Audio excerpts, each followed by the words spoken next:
स्वार्थी यानी कि स्वयं का अर्थ।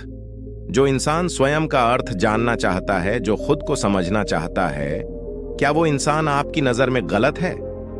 हम जब भी किसी को स्वार्थी कहते हैं तो उसका मतलब तो यही होता है कि वो आदमी स्वयं का अर्थ समझना चाहता है, तो फिर वो गलत कैसे हुआ? स्वार्थी शब्द दुनिया की नजर में, समाज की नजर में एक अलग ही नजरिए से समझा जाता है।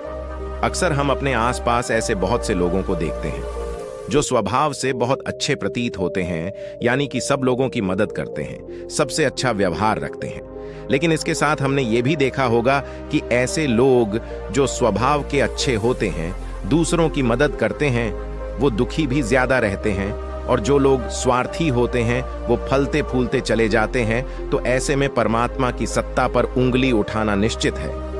लेकिन अगर ये सत्य है तो हमें कौन सा मार्ग अपनाना चाहिए? क्या हम भी दूसरों के जैसे बन जाए? पता नहीं आप में से कितने लोग ये मानते हैं कि अच्छे लोग जीवन में बहुत दुखी रहते हैं, लेकिन इसके पीछे का सत्य क्या है? अगर हम इसके पीछे का सत्य नहीं जानेंगे, नहीं पहचानेंगे, तो कहीं ना कहीं हमारा अवचेतन मन भी बुराई की तरफ झुक जाएगा। इसीलिए अपने मन में ऐसे विचार पनपने से पहले इस बात की पूरी सच्चाई, पूरा निष्कर्ष निकाल लें, ताकि भविष्य में आपको अपने अच्छे होने पे पश्चाताप ना हो, दुख ना हो। आज की जो बौद्ध कहानी है, मैं आपको इस वीडियो के माध्यम से इन सारे सवालों का जवाब मिल जाएगा। तो दोस्तों, आप इससे पहले इस कहानी में खो जाएं, हमारे चैनल को सब्सक्राइब करके बेल आइकन को प्रेस कर दें। चलिए वीडियो स्टार्ट करते हैं। इसमें आपको 5 ऐसे तरीके पता चलेंगे जिसके माध्यम से अगर आप कर्म करते हैं तो आप अच्छे कर्म भी कर पाएंगे और दुखी भी नहीं होंगे। एक गांव में आनंद नाम का एक युवक रहता था। उसका भरा पूरा परिवार था।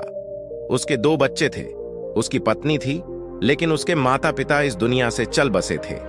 इसीलिए पूरे परिवार की जिम्मेदारी उसी के कंधों पर थी। बच्चे अपनी पढ़ाई करते थे और उसकी पत्नी अपने घर गृहस्थी के कामों के साथ गाय, भैंस, बकरी इत्यादि का दूध बेचकर अपना घर चलती थी, और आनंद पहाड़ में पत्थर तोड़ने का काम करता था। बहुत ही मेहनत भरा काम था। पूरे दिन काम करता तो रात को थक कर घर पर वापस लौटता। लेकिन इतनी मेहनत करने के बाद भी अगर आनंद को गांव का कोई भी आदमी मदद के लिए बुलाता तो आनंद कभी भी मना नहीं करता था। उसके जीवन का एक ही सिद्धांत था, अगर मैं दूसरों की मदद करूंगा तो परमात्मा मेरा साथ देंगे, परमात्मा मेरे साथ कुछ बुरा नहीं होने देंगे। आनंद अपने इस सिद्धांत का पालन बहुत ही कड़ाई के साथ करता था। वह इस सिद्धांत पर इतना विश्वास करता था कि अगर कोई बाहर का आदमी उससे मदद मांग ले तो वो अपने घर का काम भी अधूरा छोड़कर उस आदमी की मदद करने के लिए पहुंच जाता था, जिसकी वजह से उसकी पत्नी बहुत परेशान रहती थी। वो अक्सर आनंद को समझाने की कोशिश करती थी कि सबसे पहले अपना काम करो, अपने परिवार को देखो, 2 बच्चे हैं हमारे, और फिर भी तुम दूसरों के काम करने में लगे रहते हो।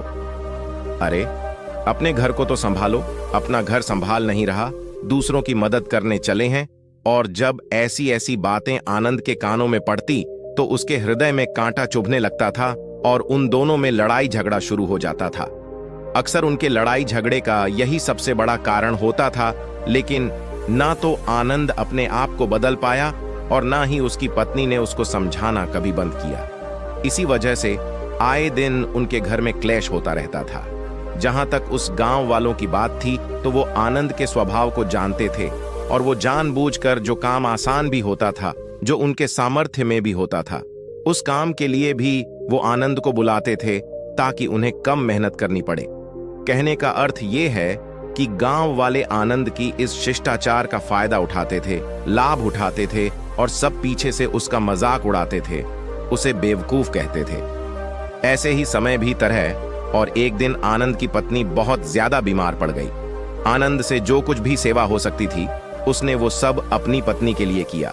उसने गांव के वैद्य को बुलाकर अपनी पत्नी की जांच करवाई, लेकिन ये रोग उस वैद्य की पकड़ के बाहर था। इसीलिए उस वैद्य ने कहा कि तुम अपनी पत्नी को नगर में जाकर किसी बड़े वैद्य को दिखाओ तो तुम्हारी पत्नी की जान बच सकती है। जल्द से जल्द नगर पहुंचने की व्यवस्था करो, नहीं तो तुम्हारी पत्नी के प्राण संकट में हो जाएंगे। ये सुनकर आनंद के पैरों तले जमीन फिसल गई। उसने ये नहीं सोचा था कि उसकी पत्नी के प्राण संकट में है। वो सोच रहा था कि कोई साधारण सा रोग होगा जिसका इलाज हो जाएगा। लेकिन जब उसने वैद्य की यही बात सुनी तो वो घबरा गया। अब पत्नी को नगर तक कैसे लेकर जाएं? क्योंकि उसके पास इतना धन नहीं था कि वो अपनी पत्नी के लिए एक घोड़ा गाड़ी करके उसमें अपनी पत्नी को लिटाकर नगर में ले जा सके। उसकी पत्नी की हालत बिल्कुल चलने की भी नहीं थी, इसलिए उसे नगर पहुंचाने के लिए किसी घोड़ा गाड़ी की जरूरत थी। संयोग से उसके पड़ोसी धनमू के पास एक घोड़ा गाड़ी थी। वो अक्सर व्यापार के लिए अपनी घोड़ा गाड़ी नगर में लेकर जाया करता था।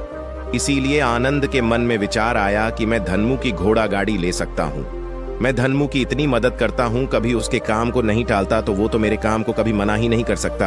और यही सोचकर वो घोड़ा गाड़ी लेने के लिए धनमू के पास पहुंच जाता है। लेकिन धनमू बहुत ही चालाक इंसान था। वो बिना किराए के अपनी घोड़ा गाड़ी अपने सगे संबंधियों के लिए भी नहीं ले जाता था। तो आनंद की तो दूर की बात रही। जब आनंद ने उससे घोड़ा गाड़ी के बारे में पूछा तो उसने ये कहकर उसका ये काम टाल दिया कि मेरे घोड़े बहुत ज्यादा बीमार हैं, वो शायद बच भी मुश्किल से पाएंगे। 5 दिनों से वो कुछ नहीं खा रहे, तो ऐसे में बेचारा घोड़ा गाड़ी लेकर कहां नगर तक पहुंच पाएगा।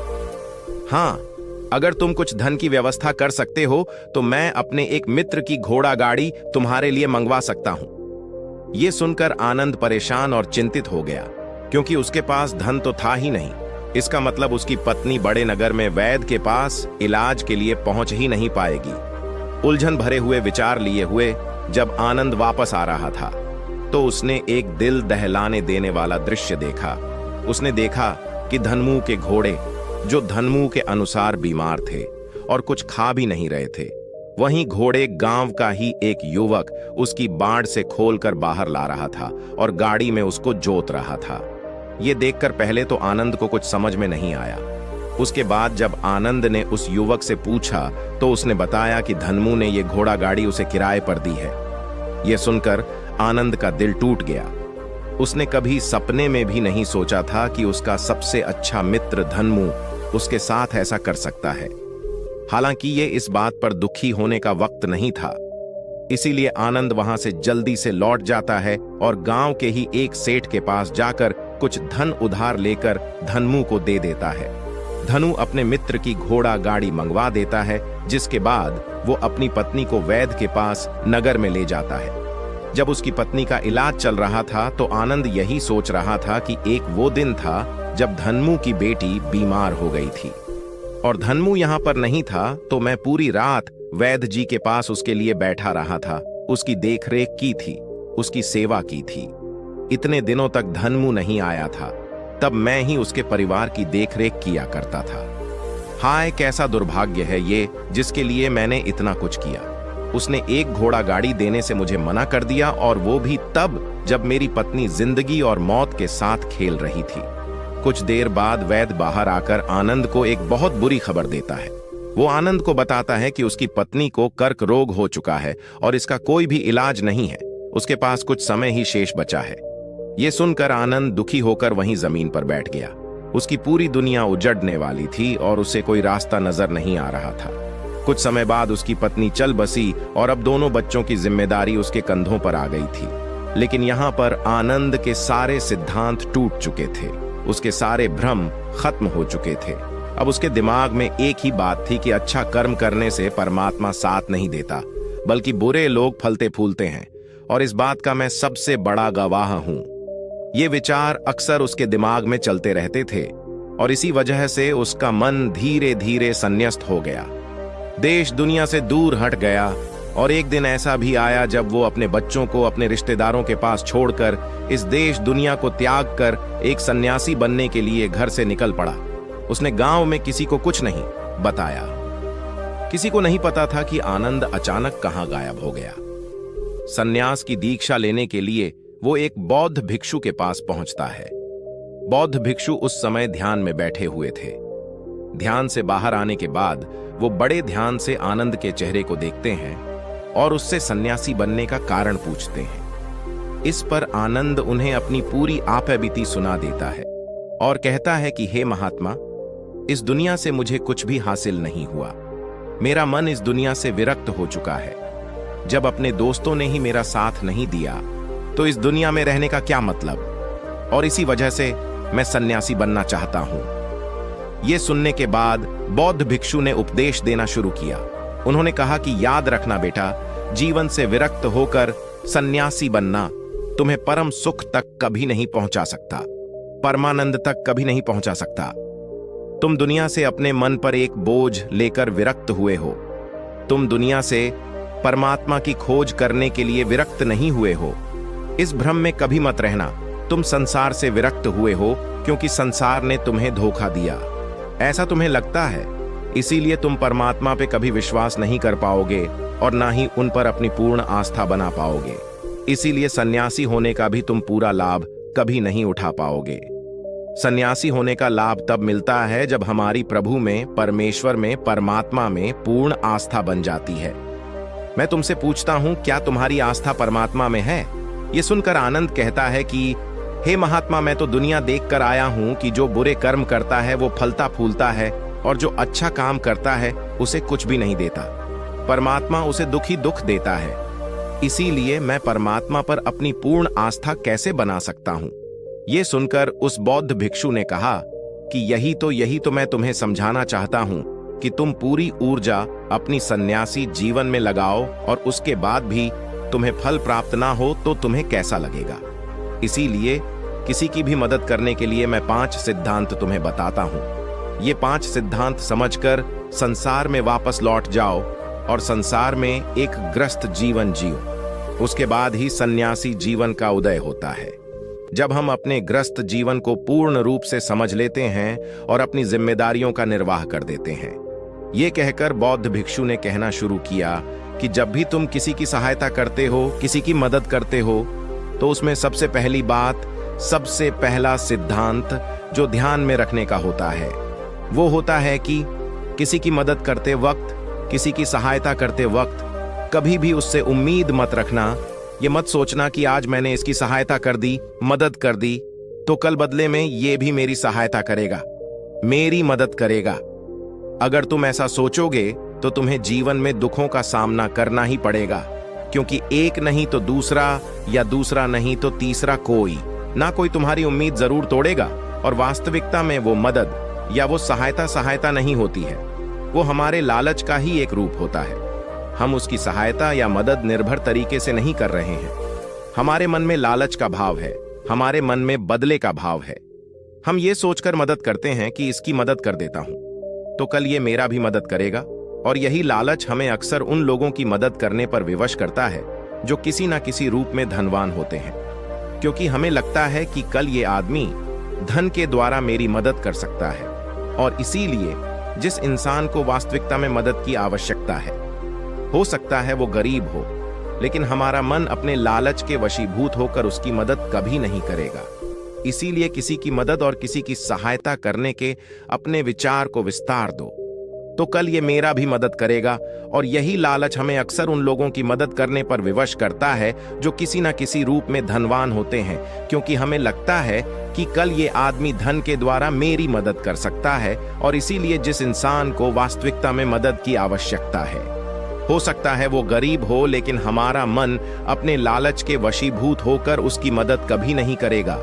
इसीलिए किसी की मदद और किसी की सहायता करने के अपने विचार को विस्तार दो।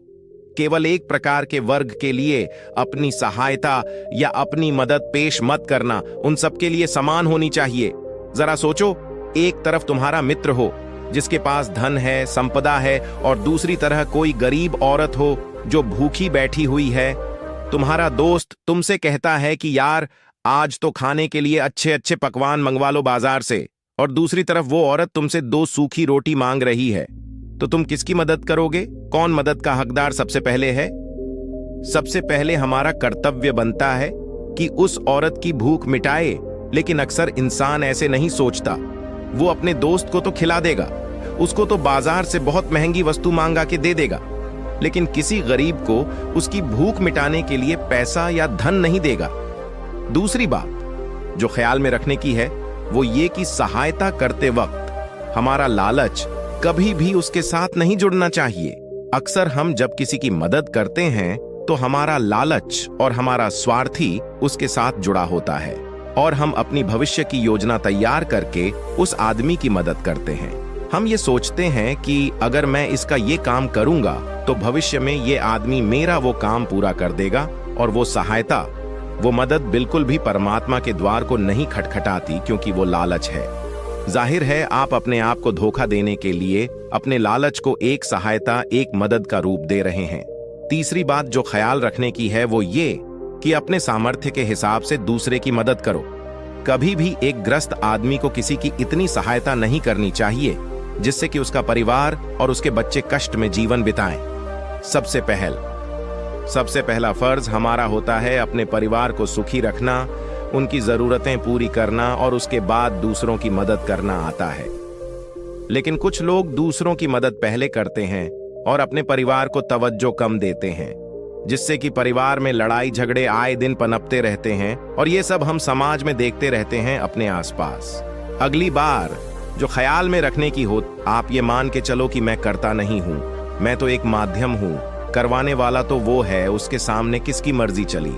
जब ये आस्था, ये विश्वास हमारे मन में पनपने लगता है तो हमारी सारी शिकायतें दूर हो जाती है, क्योंकि इस दुनिया में जो भी होता है अच्छे के लिए होता है, जो भी हो रहा है अच्छे के लिए हो रहा है, और जो भी होगा अच्छा ही होगा। चाहे हमारी बुद्धि आज वर्तमान में इस सिद्धांत को ना समझ पाए, लेकिन जीवन में कभी ना कभी किसी ना किसी मोड़ पर आपको जरूर ये एहसास होगा कि जो हुआ था वो अच्छे के लिए ही हुआ था। इसीलिए सारी शिकायतें दूर कर दो और बस अपना कर्म करते जाओ। अपने ग्रस्त जीवन को पूर्ण रूप से झीलो, और उसके बाद ही सन्यासी जीवन की नींव होती है। इसके बाद बौद्ध भिक्षु ने आनंद को कहा कि वापस अपने गांव लौट जाओ, अपनी बेटियों को वापस लेकर आओ, उन्हें पालो पोसो, अपने बच्चों को वापस लेकर आओ, दूसरी शादी कर लो, लेकिन बच्चों का पालन पोषण अच्छे तरीके से करो। ये सुनकर आनंद अपने बच्चों के साथ अपने गांव में वापस लौट आता है। गांव में किसी को खबर नहीं थी कि आनंद कहां पर गया हुआ था और वो क्या ज्ञान लेकर वापस लौटा है। लेकिन अगले दिन सुबह सुबह गांव वालों ने आनंद के चेहरे पर एक अलग ही चमक, एक अलग ही आभा पाई। तो दोस्तों, कहानी कैसी लगी मुझे कमेंट में जरूर बताएं।